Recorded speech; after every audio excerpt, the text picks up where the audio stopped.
Welcome to Cold Milk Podcast. I got a special guest today, Combat Pretty. Combat. Yes, sir. Yeah. How you doing today? Everything. Chasing the dollar and the dream. Okay. Something. Now, I want to know. I know everybody want to know how you got that name. Actually, I got the name because I'm a U.S. Army veteran. Okay. I served in 9/11. So basically, I did OIF. I was serving in Iraq or whatever as a fuel tanker. Okay. So I'm definitely proficient in war things. So. Okay. So combat So really combat means something. is really combat. Okay. And then pretty because I'm just a pretty woman. So. Okay. Basically. Okay. Now, I want to know your influences. My influences, you would not believe some of my influences, but I was most influenced by poetry. Okay. Poetry is one of my biggest factors, so it would be Maya Angelou first, Okay. and then I go with a little Langston Hughes, of course. But anyway, then I would go into like music influence would be Missy Elliott, Busta Rhymes, Salt-N-Pepa, Foxy Brown. Pretty much mostly all female artists and anything that's probably the dance scene would influence my music. Okay. Now you saying that. Now you know I gotta ask you your 5 top female MCs Okay. Of all time? all time. All times. Dang. It's no order.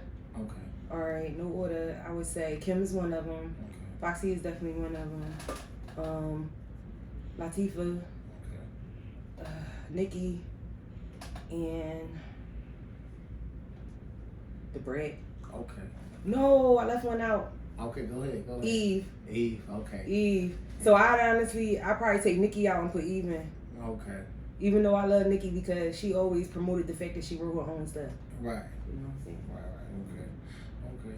Now let me ask you, what made you start rapping? Poetry. Poetry. And also I was in oratorical when I was younger. So I would make public speeches in front of my school and try to hype up my community or whatever. So I was always I'm originally from Philadelphia. Okay. So I'm from a city where like it's real black empowered and stuff like that. So we was always taught to speak up for our rights and stand up for everything. So rap just was another outlet to do it to a beat and basically to get it heard for real. Right. As opposed to just publicly speaking. Right. And it allowed me to be my creative artsy self.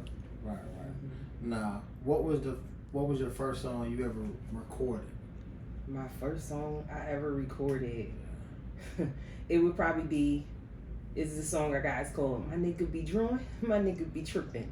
I think he get off telling me how I won't listen. I tell him I'm a good girl, but he won't listen. I say I'm going out, but he start bitching. So that was the first song I actually recorded. It's called Drawing. It's actually on iTunes. One of my friends put it out under Queen Why Love. And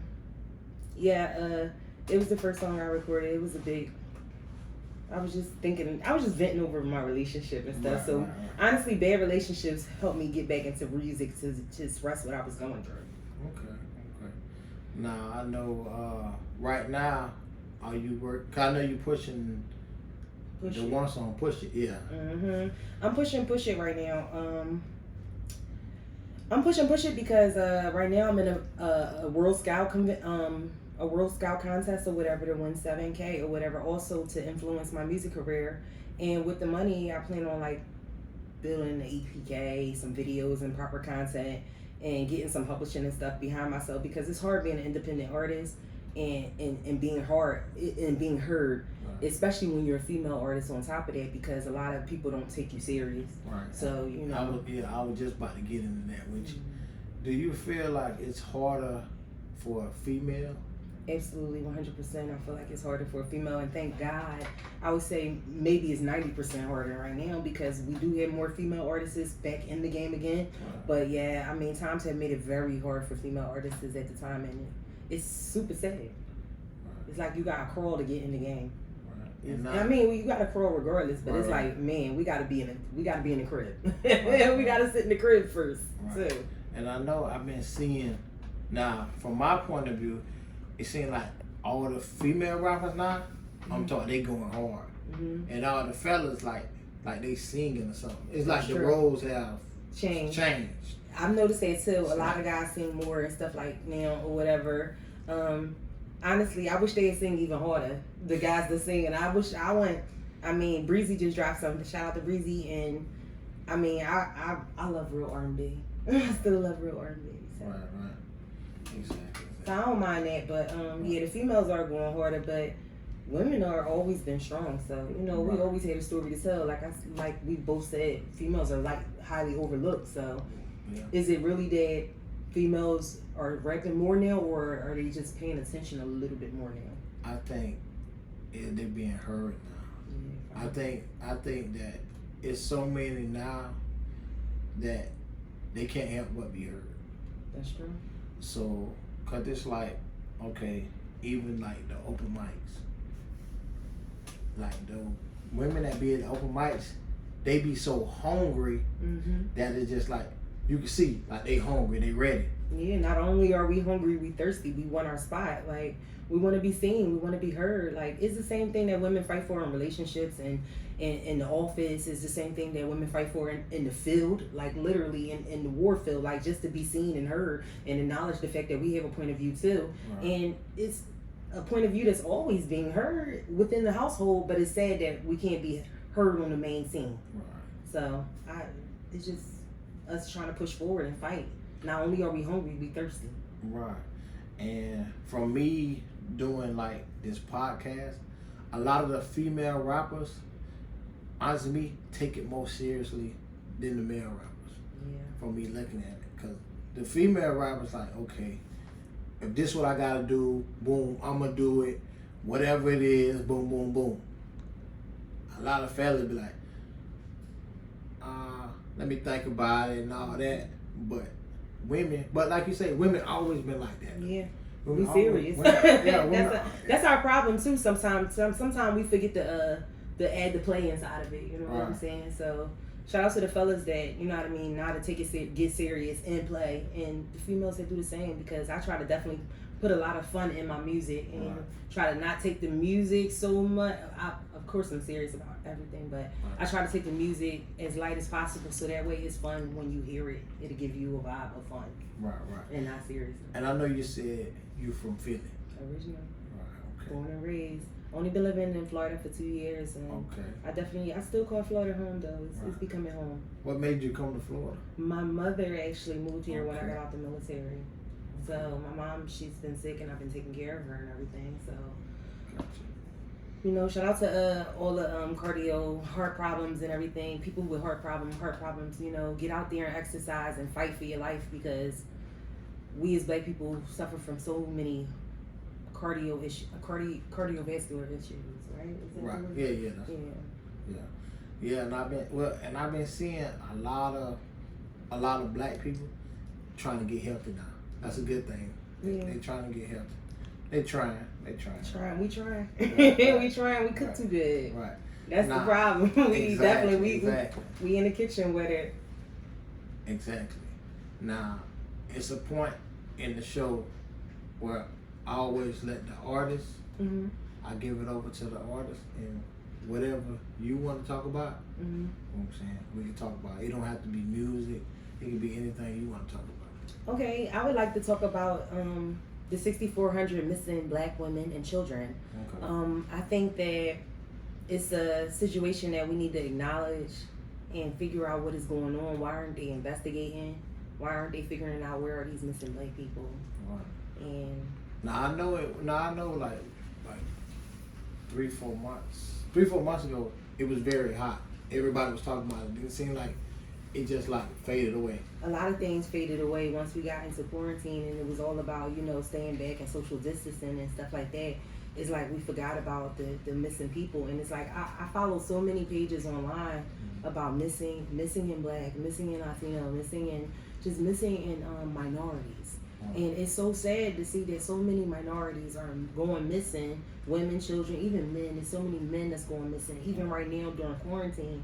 And it's like we're not investigating those things because we're so focused only on quarantine and getting back out in the streets and having a good time. If we getting back out in those streets and having a good time, make sure you look up and see if any local people in your area is missing, because you never know. You might be out there partying and having a good time, and somebody's child is standing right next to you that's on a bad journey, and you can save their life. So Just keep your eyes open for the people that's out there missing and need hope and love. So what you think happened to these people?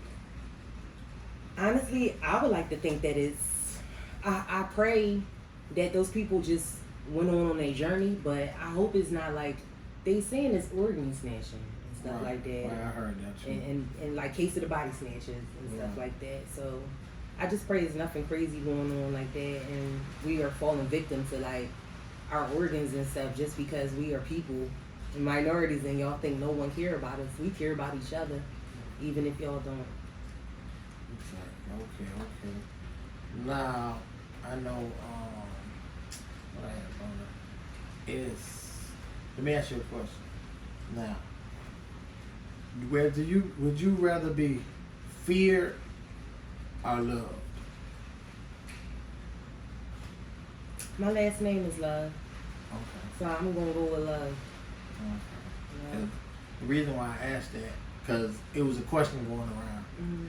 And a lot of people was saying they rather be feared, and a lot of people saying they rather be loved. But they really don't. I think they just say an answer. Mm-hmm. You know what I'm saying? Because they can't really break down. So it's just like, if I'm giving you, like, you know how they had an A and B question. Mm-hmm. So I think a lot of people just answer it. Yeah, and they're just gonna go with fear. I think it's just the tough answer to answer. Like, it's just I'm playing tough. I think that person even wants love more. I think the person that probably say love might be the one, like maybe they probably, but no, fear is something you definitely don't, because fear can turn on you real fast, you know what I mean? And so can love, but love will always come back, you know what I'm saying, if it's real. So, fear, there ain't no love in fear. Right. So, and I know if I add another one, if I say fear, love, I respect. I go with respect. Right. Yeah, because respect always. Respect gonna conquer. Respect trump everything. Right, because I feel like the trump card always. Yeah, because if they respect you, that's a whole nother level of difference. I got people who love and don't, you know what I mean? Yeah, right. So yeah. You can have love for somebody, but and no respect, straight like that. Exactly. But yeah, man. But yeah, I appreciate you coming by. I appreciate that. And probably like next month, I'm cause I'll be in the bigger room, so they have more tables and you know what I'm saying. I'm like next month we're gonna bring in. We're gonna have like different topics, and I would like for you to come back in and. It's nothing about like rapping, nothing. It's just real.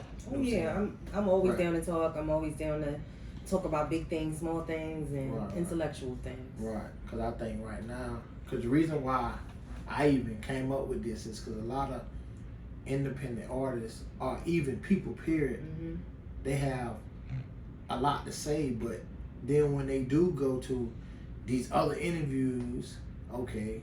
But they're not letting you talk. No, they're not. They're not giving you They're not giving you a platform to talk about what you want to talk about, or the fights that you want to fight and the journeys you want to journey. Especially as independent artists, it's not. You don't have the time to. I mean, it's just like you just so in a struggle and in a fight to just try to even get acknowledgement from the get go. So, I mean, one day you get the acknowledgement, and then eventually, once you get the platform, is really what you do with the platform. So that's all that really counts. Right. But I appreciate you coming by. Anytime you want to stop by, like I was telling you, the other room getting bigger, so gonna have a lot of sit down conversation. Basically, you know what I'm saying? Just trying to help people. You know what I'm saying? Because a lot of people, you can't really. A lot of people get judged, but then you really don't know what they've been through. That's straight up. And then you never know nobody's story. Right? Because then when it come down to it. If this person grew up and he was never taught love, or he was always taught generational curses, right? How to maintain or how to hustle, then you really can't expect this person to know how to love. No, you can't. You know what I'm saying? No, you can't. Right, but especially if they don't even want to learn. Right. So that's that's basically some of the questions, you know what I'm saying? You sit down and get a couple of answers and stuff. Nice. I'm definitely always down to talk about generational curses and how we can break them and how we can build and be better, and why don't we acknowledge it more? in the family. Like, I tell my family all the time, like, oh man, we had problems communicating sometimes. We hate telling each other stuff. And it's not that we don't communicate, it's just that we had problems telling the whole story. Right. Like, it's like, oh, I don't want to call Sally to tell Sally Joe that, Right. you know, we know sometimes the information don't get passed down. That stuff happens in the workplace, that stuff happens in families, and it's just generational curses that need to be broken. And I think that's what mess up a lot of stuff. Relationships, everything is inevitable. Yeah, especially if you don't want to build from it, and if you don't want to even take the time to acknowledge it. Well, yeah, but I appreciate you coming by. You know what I'm saying? It was good talking with you. Thank you. See, some people don't really have nothing to talk about, so then it's just like, yeah, awkward. you see what I'm saying? But I give the artist or whoever the platform for them to talk about whatever. Mm-hmm. So it's not like I'm in here like trying to find some stuff. Yeah, that's You know, because a lot of people that do interviews, they don't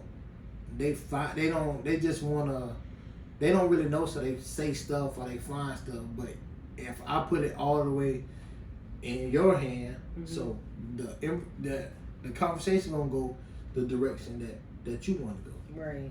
You know what I'm Straight like that. saying? Alright, well, Combat Pretty, I slid up on cold milk. Just remember, I push it, you wish it. Okay. Soft cushion, good cushion. And let them know about the thing you. Yes, go vote. Click the link in my bio and definitely go vote Combat Pretty for the Orbit Challenge and the World Scout Convention. I'm trying to get my music in front of real scouts like Steve LaBelle, Scott Storch, Mike Zombie, a bunch of industry executives and stuff like that, and I just really pushing forward. And I did vote for you. Thank you. Yeah. Oh Thank yeah. you. You know I sent the thing to you. Yes, you did. I seen you. Yeah. I appreciate all Right. the love, and shout out to all the people who have been voting for me. Right. I appreciate y'all. Right. And you know what I'm saying? Anything that you're doing, you know what I'm saying, just tag me in, you know what I'm saying? I will. I want you. All Thank you. I appreciate it. Thank you for coming by. No doubt. All right.